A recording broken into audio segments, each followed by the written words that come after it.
Рассказывай. Давай, громко так. Лукоморье, дуб зеленый, золотая цепь над дубецом, и днем, и ночью кот ученый все ходит по себе кругом. Как наплава средний заводит, налево подплывай, там чудеса, там нежный бродит, там устал на ветрах сидит, там Неведомых? дорожках невидимых зверей.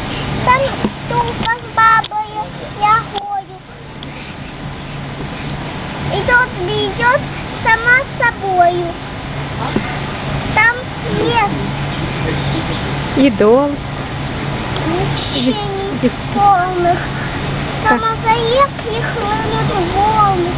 На берег песчаный и пустой, и птицы вид прекрасный.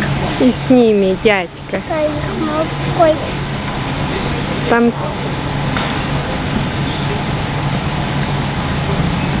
Ну, хватит. Хватит? Ну, улыбнись, помаши ручкой. Молодец, возьми. Сниму. На русалке.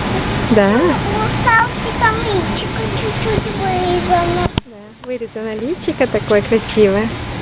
Настоящее лукоморье.